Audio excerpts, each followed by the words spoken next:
kulanti wacan oo wanaagsan dhageystayaal kuna soo dhawaada qaybtii 360aad ee barnaamijka tubta nabadda oo aan toddobaadkan uga hadli doono muhiimadda ilaalinta xuquuqda dadka waayeelka ah iyo kaalinta ay dadkaasi bulshada kaga jiraan.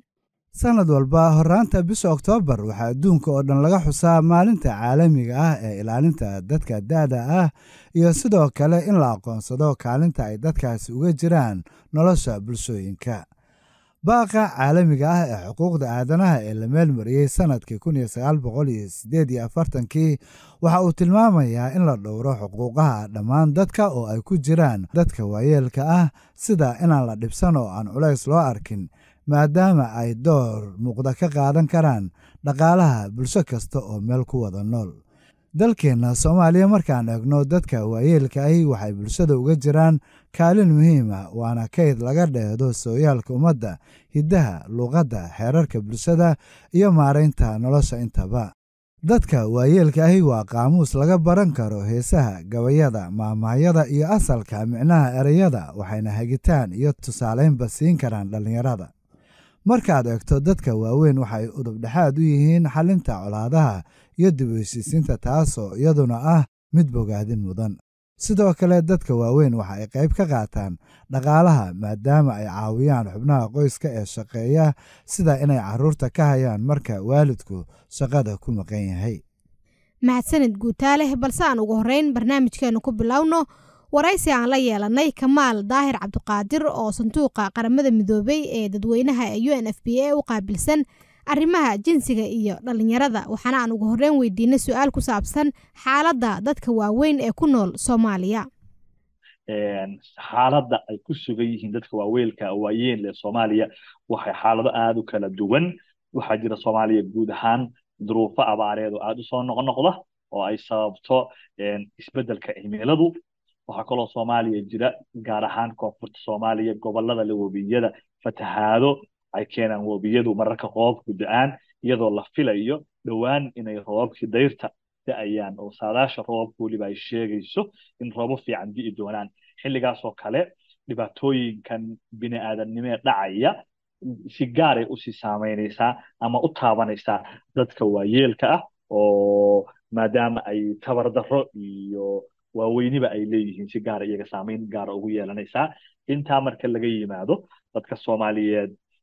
duruufaha abaaraha, duruufaha fatahaadaha ah iyo duruufo kale oo colaadeed baa iskaashanaya. dadka Soomaaliyeed guud ahaan bay saameyntaas ku leeyihiin. dadka in yar oo magaalooyinka fiican oo noloshoodu wanaagsan tahay jooga maahan intooda badanna waxay ku sugan yihiin xaalado ay saameyn ku yeelanayso colaadahan, fatahaadahan iyo abaarahan dhammaantood. dadka waayeelka ahina waxay ka mid yihiin dadka aadka ugu nugul oo sida gaarka ay u saameynayso dhibaatooyinkan ay keenayso isbeddelka cimiladu, abaaruhu ay keenayaan, fatahaaduhu ay keenayaan iyo dagaalada al-shabaab la gelayo iyo colaaduhuba. maxaad nooga sheegi kartaa caqabadaha ku horgudban wax ka qabashada baahiyaha ay qabaan dadka waayeelka ah ee ku nool Soomaaliya? walaal boqolkiiba boqol waad mahadsan tahay. caqabado aad u fara badan baa soo wajahaya dadka waayeelka ah ama waaweyn ee Soomaaliyeed. waxay noqonayaan boqolkiiba intooda badan horta bulshada Soomaaliyeed number aad u tiro yar baa horta boqolkiiba yani wax 3 ama 4 ka badnayn baa 65 ka weynaada marka la eego tirakoobyada la samaynayo oo sahanada tirakoobyada la sameeyo boqolkiiba 3 meelaha dadka Soomaaliyeed ka weynaada 65 jir iyo wax ka weyn noqda. guud ahaan dadka waayeelka noqonaya dhibaatooyinka soo wajaha waxaa ka mid noqon karaya in ciddii ehelka u ahayd oo daryeeli lahayd oo hayn lahayd ay ku waayaan xaaladahan colaadaha iyo isbeddelkan cimilada iyo duruufaha dalka jira inay ama kala lumaan ama ayba iyaguba ka hor dhintaan. qofkii waayeelka marka wuxuu noqonayaa qof aan tabar lahayn, meel cidla ah ku sugan, cid daryeeshan aan haysanin. marka inta laga yimaado dhulka Soomaaliyeed dhammaantiis kama jiddo goobo dadka waayeelka lagu daryeelo iyadoo ay duruufaha Soomaalidu iyo dowladda Soomaaliyeed soo kabanayso colaado al-shabaab wali ku jirta ay ka jiro dadka Soomaalida ahay dhaqan ahaan dadka waayeelka ah waxa daryeela oo gacanta ku haya cidda ehelka u ah badanaa qofka waxa haya cidda uu waalidka u yahay caruurtiisa iyo caruurtiisa caruurta dhaleen marka xaaladan dagaalada sokeeye iyo colaaduhu waxay keenaan in mararka qaarkood ay dhacdo waalid caruurtiisii wada dhimatay dhibaatooyinka kale aynu xusi karayno oo dadka waayeelka Soomaalida qabsanaya waxaa ka mid ah duruufo caafimaad baa ku iman karaya duruufaha caafimaadka ahina adeegyadii caafimaad oo dhaqaale la'aan ah oo waayeelka si gaar ah loogu talagalay ma helayaan waxaa ku imanaya duruufo nafaqa darro iyo duruufo cunnooyin ay u baahnaadaan kuwaasoo iyaga naftirkeedana cidda yeeshay iyo dowlad aysan helaynin kamaal maxaad ku tilmaami kartaa kaalinta dadka waayeelka ah ay uga jiraan nolosha bulshada iyo dhaqaalaha intaba dadka waaweyn waa qayb ka mid ah bulshadii waliba waa intii waaye aragga ahayd oo waaye soo joogga ahayd oo aqoontoodu mararka qaarkood fiicneyd haddaysan cilmi badan lahayn khibrad iyo waayo fara badan leh waxay bulshada ku soo kordhiyaan waxay leeyihiin xirfado iyaga u gaar ah haddii xataa energy aysan lahayn dadka way kula talin karayaan xirfadaha sidii waxa weeye bulshada uga faa'iideysan lahayd waxay kaloo bulshada kaga aadamayaan doorar fara badan oo muhiim u noqon karaya bulshada qaybaheedii kala duwaneyd oo shaqooyin iyo xirfado cid kale oo markaa u tababaran ama taqaana aysan jirin ayay keligood aqoon u lahaan karayaan marka waa muhiim in laga faa'iideysto aqoontooda waa muhiim in laga faa'iideysto waayo aragnimadooda waa muhiim in laga faa'iideysto doorka ay bulshada ku leeyihiin markasta bulshadu waa in iskabaysa oo isku wada baahan marka waxay u baahan yihiin iyaguna daryeel iyo xanaaneyn bulshaduna waxay u baahan tahay marka ay daryeeshay xanaanayso in aqoontoodii iyo waayarnimadoodii iyo waxay garanayeen laga faa'iideysto sideebay marka hay-adda UNFPA uga caawisaa dowladda Soomaaliya wax ka qabashada caqabadaha ay wajahaan dadka waayeelka ahi si maanka loogu hayo marka la diyaarinayo barnaamijyada sanduuqa qaramada midoobay ee dadweynuhu loo garan og yahay ama loo yaqaano UNFPA wuxuu dowladda Soomaaliyeed ka caawiyaa iyo hay'adaha iyo dowladda xafiisyeeda u qaabilsan arrimahan inay shuruuc iyo siyaasado soo saaraan lagu daryeelayo dadka waaweyn waxay kaloo sanduuqa qaramada midoobay ka caawiyaa dowladda in loo qareemo baahiyaadka gaarka ay dadka waaweyn leeyihiin baahiyaadkoodii caafimaad iyo kuwii jinsi iyo baahiyaadkoodii kale ee cuntooyinka iyo nafaqooyinkaba la xiriiray sidii loogu qareemi lahaa oo aan waxa kaloo sanduuqa qaramada midoobay dadweynaha muhiim gaara u ah inaan cidna laga tagin oo loo qareemo doorka dadka waaweyn 100%. kamaal ugu dambeyntii ma noo sheegi kartaa hindisayaal ama barnaamijyo ay hirgelisay hay-adda UNFPA oo ku aadan wax ka qabashada baahiyaha ay qabaan dadka waayeelka ah waxay si guud UNFPA ama sanduuqa qaramada midoobay dadweynuhu Soomaaliya inteeda badan ama guud ahaan ka caawisaa adeegyo caafimaad iyo adeegyo kale oo loogu talagalay daryeelka dadka tacadiyadu soo gaaraan oo dadka waaweyn qayb ka noqon karayaan adeegyada caafimaad iyo adeegyada kale loogu talagalay dadka ay tacadiyadu soo gaaraan dhammaantood waxay leeyihiin qaybo gaar ah oo dadka waaweyn si gaar ah waxa weeye loogu adeego waxna laga taro adeegyadaas caafimaad waxay UNFPA